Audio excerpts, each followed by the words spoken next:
안녕하세요. 이로운 대출의 리웨이입니다. 저는 현재 부동산 담보대출 금리 비교 컨설팅을 하고 있습니다. 컨설팅을 한 지는 13년이 좀 넘었고요. 담보대출 금리 비교 컨설팅이 무엇인지 아마 생소하신 분들도 계실 텐데요. 간단하게 설명을 드리자면 대출이 필요한 고객분들의 조건을 들어보고 금융기관별로 금리가 다 다르기 때문에 금리를 비교해드리고 진행까지 도와드린다고 보시면 됩니다. 입주를 하시면서 잔금 대출을 받으시려는 분들은 미리 대출 신청서를 작성하게 되는데요. 대출 신청서를 작성하실 때 본인이 원하는 대출 실행일을 결정합니다. 그러면 입주 시 잔금 대출을 실행하면서 기존에 받았던 이주비 대출과 중도금 대출이 상환된다고 보시면 됩니다. 중도금 대출을 그대로 두고 잔금 대출은 불가합니다. 보통 중도금 대출을 잔금 대출로 전환한다고 이야기하는데요. 입주 시점에는 잔금 대출을 제외한 나머지 금액은 따로 마련하셔야 소유권 이전 신청이 가능하다고 보시면 됩니다. 네, 맞습니다. 이주비 대출은 잔금 시 상환하시면 됩니다. 신규 분양하는 아파트는 사전에 시행사에서 잔금 대출을 진행할 금융권들과 협약을 맺습니다. 그러면 해당 금융권에서 그 아파트 시세를 파악해서 감정가를 정하고 감정가 대비해서 개인의 주택 보유수에 따라 대출 가능 금액을 산출합니다. 보통 입주하는 시기 한두 달 전에 사전 점검을 진행을 하는데요. 이때 집단대출을 진행하는 금융권에서 은행 직원이나 대출 상담사가 나옵니다. 하지만 이 시기에는 정확한 감정가가 나오지 않는 경우가 많아서 기본적인 상담만 먼저 진행을 하시고 추후에 감정가나 상품의 금리나 조건이 나오면 그때 비교를 해보시고 대출을 신청하시면 됩니다. 아파트 담보대출의 기준은 국민은행에서 나오는 KBA 시세를 기준으로 합니다. 하지만 신규 분양하는 아파트는 KBA 시세가 나오지 않기 때문에 감정가 기준으로 들어가는데요. 감정은 각 은행에 협약이 되어 있는 감정원에서 진행을 합니다. 신규 분양 아파트는 감정가가 일반적으로 입주하는 시기에 한 달 전부터 나오기 시작을 하는데요. 감정원은 각 은행마다 다르기 때문에 감정가도 각각 다 다르게 나온다고 보시면 됩니다. 감정가는 분양가 대비 몇 프로가 나온다고 딱 정해진 거는 없고요. 해당 시점에 거래되는 시세 기준으로 해서 보통 나온다고 보시면 될 것 같습니다. 소득이 없으시면 일반적으로 건강보험료나 신용카드 사용 금액으로 소득을 대체할 수 있습니다. 지역가입자로 건강보험료를 납입하시면 건강보험료 월 납입 금액으로, 그리고 신용카드나 체크카드를 쓰시는 게 있으시면 연 사용 금액으로 추정 소득을 인정받을 수가 있습니다. 다만 건강보험료 납입 금액이나 신용카드 사용 금액에 따라서 인정받을 수 있는 금액이 다르기 때문에 그 금액이 얼마인지에 따라서 대출 가능 금액도 달라지신다고 보시면 됩니다. 1주택을 보유하고 있는데 기존 주택을 처분하는 게 아니라고 하면 최대 60%까지 가능합니다. DSR은 대출을 받으시는 분 기준으로 들어가고요. 만약 한 분으로 해서 DSR이 부족하다고 하면 부부합산 소득으로 가능합니다. 하지만 소득이 합산이 되면 부채도 합산이 된다는 점은 알고 계셔야 합니다. 신용대출은 DSR을 계산할 때 기본적으로 5년으로 계산을 하기 때문에 신용대출이 있으시면 담보대출을 받을 때 좀 불리합니다. 만약 주택담보대출을 받을 때 신용대출 상환 조건부로 DSR이 나온다고 하면 주택담보대출도 가능합니다. 스트레스 DSR 1단계는 시행일자가 24년 2월 26일부터 그리고 2단계는 9월 1일부터 적용이 되고 있습니다. 그래서 만약 레미안 라그란데 청약이 당첨이 돼서 계약을 하셨거나 분양권을 매수한 날짜가 24년 2월 26일 이전이라고 하면 스트레스 DSR이 적용이 되지 않습니다. 그리고 스트레스 DSR 1단계가 시행이 되고 있는 24년 2월 26일부터 8월 31일까지 매매 계약을 하셨다고 하면 스트레스 1단계가 적용이 됩니다. 그리고 스트레스 DSR 2단계가 시행이 되고 있는 24년 9월 1일 이후로 매매 계약을 하셨다고 하면 스트레스 DSR 2단계가 적용이 된다고 보시면 됩니다. 주택담보대출 금리는 시기에 따라 다 다른데요. 현재는 4% 초반에서 중후반 정도까지 형성이 되어 있습니다. 대출금리는 시기에 따라서 그리고 금융기관별로 다 다르기 때문에 필요한 시점에 다시 한번 확인하시면 좋을 것 같습니다. 미국 금리가 인하가 되면 한국은행 기준금리도 영향을 받아서 내려갈 수 있는데요. 중요한 것은 한국은행 기준금리가 내려간다고 무조건 대출금리가 내려가지는 않습니다. 그 이유는 대출금리에서 사용하는 기준금리가 한국은행 기준금리가 아니라 보통 채권금리나 코픽스 금리를 사용하기 때문입니다. 그렇기 때문에 미국 금리가 인하가 되면 약간의 영향을 받을 수는 있겠지만 100% 똑같이 내려간다고 보기는 어렵습니다. 네, 생애최초 요건에 들어오시면 생애최초 주택담보대출이 가능합니다. 생애최초 요건은 세대주와 세대원이 한 번도 주택을 소유한 적이 없으면 가능하고요. 최대 시세의 80%까지 가능한데 금액은 최대가 6억까지입니다. 네, 청약에 당첨만 되시고 계약을 안 하셨다고 하면 생애최초가 가능합니다. 부부인데 혼인신고가 되었다고 하면 두 분 다 확인을 합니다. 세대주와 세대원 모두가 주택을 소유한 이력이 없어야 생애최초가 가능합니다. 생애최초는 세대주와 세대원 다 포함해서 확인을 합니다. 만약 부모님의 집이 있으시고 등본상 같이 나오신다고 하면 이 경우에는 1주택이기 때문에 생애최초가 아니라서요. 이 경우에는 세대 분리를 하셔야 생애최초로 인정을 받으실 수가 있습니다.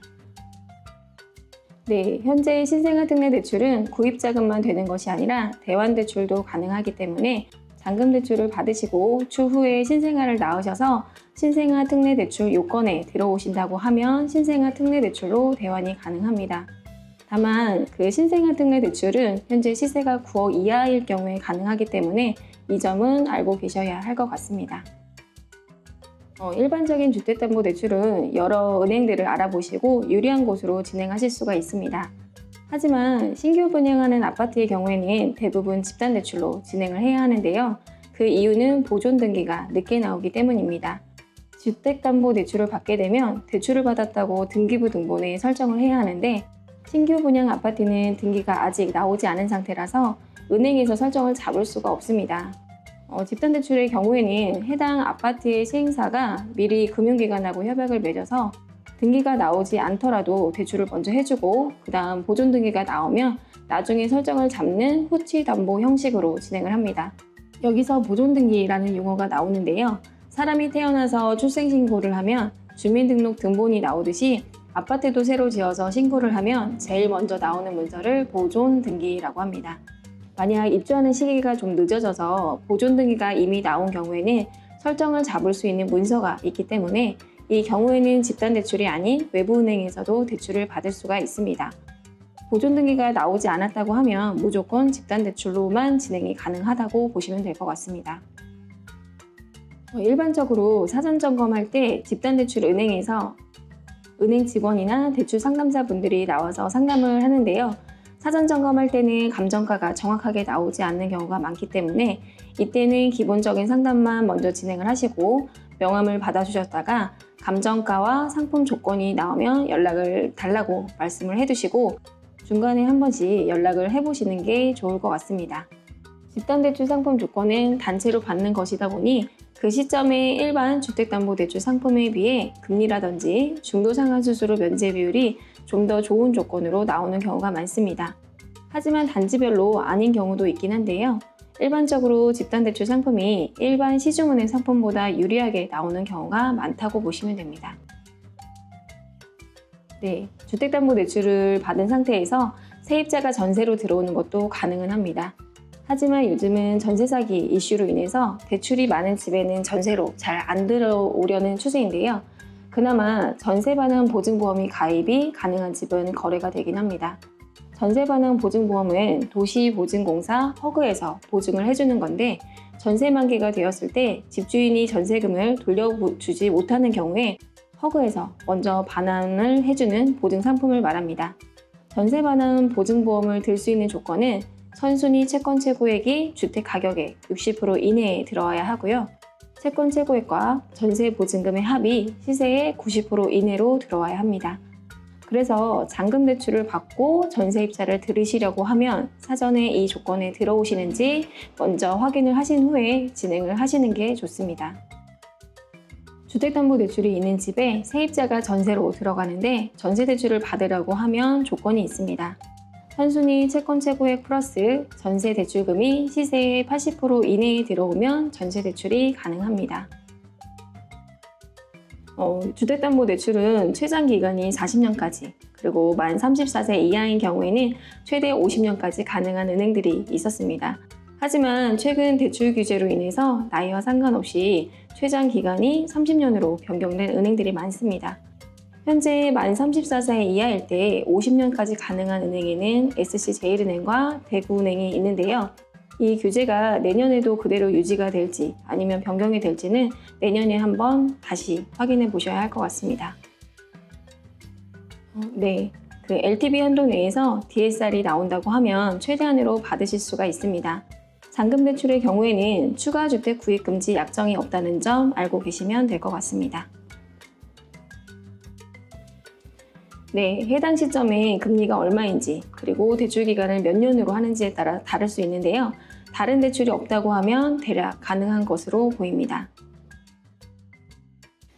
자금이 모자라신다면 신용대출이나 다른 대출을 이용하시거나 동시에 진행할 수 있는 상품 중에는 캐피탈사에서 진행하는 신용대출도 확인이 가능합니다. 전세대출은 전세 금액에 대해서 보증기관에서 보증서를 발급해주고 그 보증서를 가지고 은행에서 대출을 해주는 방식으로 진행을 합니다. 보증기관에는 주택금융공사, 도시보증공사, 서울보증보험 세 군데가 있는데요. 등기가 아직 나지 않은 아파트의 경우에는 도시보증공사에서 보증하는 상품은 진행이 어렵고 주택금융공사와 서울보증보험에서 보증을 해주는 전세대출 상품으로 진행이 가능합니다. 하지만 현재 대출 규제로 인해서 전세대출이 원활하지 않은 상태인데요. 현재 기준으로는 신한은행과 기업은행, 그리고 우리은행과 농협은행의 경우에는 신규 분양하는 아파트 전세대출이 되지 않고 하나은행에서는 대출이 가능합니다. 현재 대출 규제가 계속 변동이 되고 있는 상황이고요. 레미안 라그란드에 입주하는 시점이 내년 1월인데 또 1월이 되면 회계연도가 바뀌는 시점이라 달라지실 수가 있어서 그 시점에 은행별로 다시 한번 확인하시는 게 좋을 것 같습니다. 전세대출은 금융기관마다 그리고 상품마다 금리에 대한 차이가 있는데요. 현재 조건으로 해서는 4% 초, 중, 후반 정도까지 형성이 되어 있다고 보시면 될 것 같습니다. 전세대출은 일반적으로 전세 보증금의 최대 80%까지 가능한데요. 그 금액이 다 나오는지는 개인의 소득이나 부채도 확인을 해보셔야 합니다. 만약 전세 보증금이 5억이고 소득이나 부채를 확인하셨을 때 다 가능한 조건이라고 하시면 5억의 80%인 4억까지 가능하다고 보시면 될 것 같습니다. 주택도시기금에서 운영하는 신생아특례 대출은 수도권인 경우 전세보증금이 5억 이내로 들어와야지 가능합니다. 신혼부부 전세대출은 수도권인 경우 전세보증금이 4억 이내에 들어와야 가능하고요. 그리고 버팀목 전세대출은 일반 가구는 수도권인 경우 전세보증금이 3억 원 이내, 그리고 신혼가구나 2자녀 이상인 경우는 전세보증금이 4억 원 이내일 때만 가능합니다. 네, 가능합니다. 프리랜서시고 소득신고를 하신다고 하면 소득서류로 소득금액 증명원을 제출하시면 되는데요. 소득금액 증명원은 국세청 홈페이지 홈택스에서 발급이 가능합니다. 만약 소득금액 증명원이 나오지 않으시거나 소득금액 증명원 금액이 적게 나오는 경우라고 하시면 지역가입자로 건강보험료 납입하는 게 있으시거나 신용카드나 체크카드를 사용하는 금액이 있다고 하시면 그걸 추정소득으로 인정을 받아서 진행하실 수가 있습니다. 건강보험료는 건강보험료 납입 내역서를 통해서 월 건강보험료 납입 금액을 하시면 되고요. 신용카드는 홈택스에서 소득공제용 신용카드 사용 내역서 금액을 확인하시면 됩니다. 신용카드의 경우에는 사용금액의 약 2배 정도가 소득으로 인정이 되고요. 인정받을 수 있는 금액은 최대가 5천만 원까지입니다. 예를 들어 내가 소득이 없는데 신용카드를 연간 사용한 금액이 2,500만 원이라고 하면 은행에서 내 소득을 최대 5천만 원까지는 인정해준다는 의미입니다. 그리고 만약 내 소득이 없는데 건강보험료도 별로 안 내시고 신용카드 사용 금액도 너무 적다고 하시면 신용카드는 최근 1년치도 인정이 가능하기 때문에 지금이라도 신용카드 사용 금액을 좀 늘리시는 게 좋습니다. 아버지 명의의 집에 자녀가 전세로 들어가서 전세대출을 받는 것은 어렵습니다.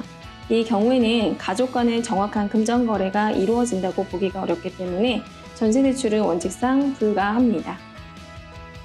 보통 대출 상품을 선택하실 때 내가 어떤 것에 우선순위를 두는지를 먼저 생각해 보시면 좋을 것 같습니다. 금액이 최대로 나오는 게 중요하신 건지 아니면 금액보다 금리를 좀 더 중요하게 생각하시는지 등 내가 어떤 것을 가장 중요하게 생각하는지를 한번 고민해 보시고 대출 상품을 선택하시면 좋을 것 같습니다. 그리고 앞에서 말씀을 드렸듯이 집단대출 상품은 각 금융기관마다 한도나 대출 금리 그리고 조건들이 좀 다릅니다. 따라서 입주하는 시점에 집단대출을 진행하는 금융기관들의 상품을 다 확인하셔서 가능하시면 표로 한번 만들어 보시는 것을 추천드립니다. 요즘은 부동산이나 법무사 아니면 아파트 단톡방에서 대출금리표를 만들어서 공유해 주시는 경우가 있긴 한데요. 만약 그런 게 없다고 하더라도 직접 한번 만들어 보신 후에 상품을 꼼꼼히 비교하시고 최대한 본인에게 유리한 상품으로 진행하는 것을 추천드립니다. 요즘 그 대출 규제로 인해서 고민과 걱정이 참 많으실 텐데요. 아무쪼록 내년에는 대출 규제가 좀 완화가 돼서 대출도 문제없이 진행을 하고 레미안 라그란데 입주도 잘 하셨으면 좋겠습니다.